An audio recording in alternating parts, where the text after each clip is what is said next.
11वां अध्याय। सभी को शेयर करिए, लाइक करिए और सब्सक्राइब कीजिए। यमदूत कहने लगा कि हे वैश्य, मनुष्य को सदैव शालग्राम की शिला में तथा वज्र या कीट गामती चक्र में भगवान वासुदेव का पूजन करना चाहिए, क्योंकि सब पापों का नाश करने वाला, सब पुण्यों को देने वाले तथा मुक्ति प्रदान करने वाला भगवान विष्णु का इनमें निवास होता है। जो मनुष्य शालग्राम की शिला या हरि चक्र में पूजन करता है, वह अनेक मंत्रों का फल प्राप्त कर लेता है।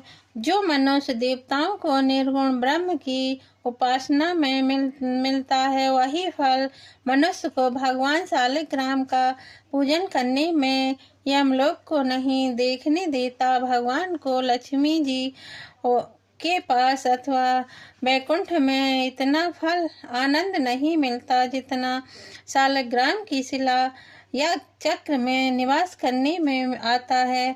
स्वर्ण कमल युक्त करोड़ों शिवलिंग में पूजन से जितना फल नहीं मिलता, जितना एक दिन शालग्राम के पूजन से मिलता है। भक्ति पूर्वक शालग्राम का पूजन करने से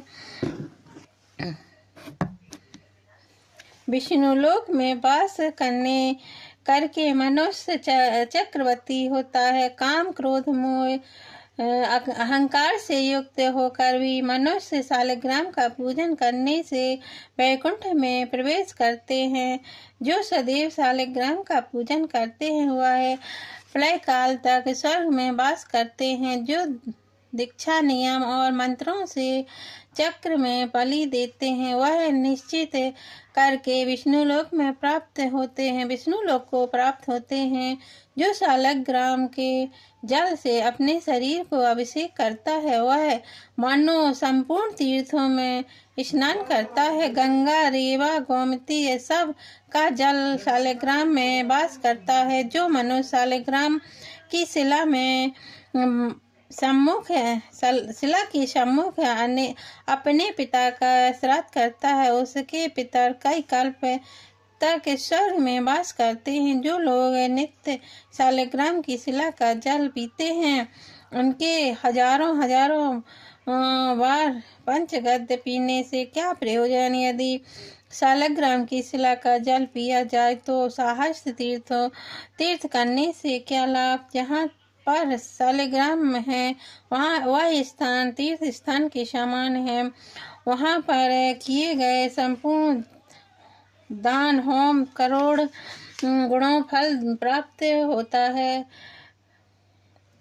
गुणों फलों को प्राप्त होता है। जो एक बूंद भी शालग्राम का जल पीते हैं, वह माता के स्तनों का दूध पान नहीं करता, अर्थात गर्भाशय में नहीं आता।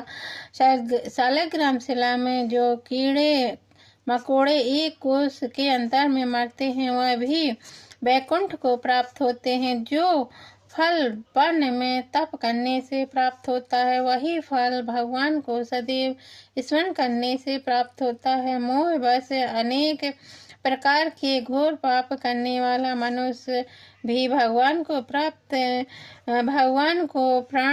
प्रणाम करने से नरक में नहीं जाता।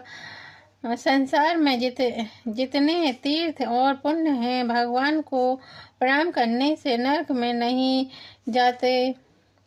संसार में जितने तीर्थ और पुण्य स्थान हैं, भगवान के केवल नाम मात्र के कारण से प्राप्त होते हैं। कथा संपन्न हुई। 11वां अध्याय संपन्न हुआ। श्रीमन्नारायण नारायण हरे हरे, श्रीमन्नारायण नारायण